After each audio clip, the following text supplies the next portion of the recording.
Welcome to week 8 of the RD online programme. We're almost towards the end of the term, but don't worry, we've still got lots of exciting workshops for you to come along to.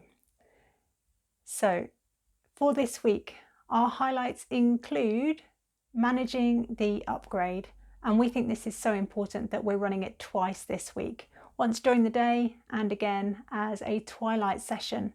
So if you are someone who is unable to join us during the day, don't worry, we've got you covered for this one. We've also got an opportunity for you to speak to one of the tutors who are part of the RD online programme to talk about anything to do with your research programme. So it could be about your writing, it could be about time management or procrastination, but we are here to take your questions and support you.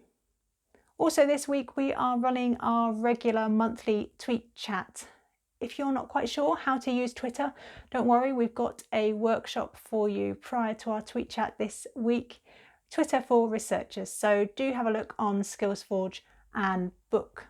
As with all of our sessions, please sign up using SkillsForge, but if you are unable to attend, please cancel your place. If you find that you are able to attend, you can always join us using the tiny URL available on the Teams site.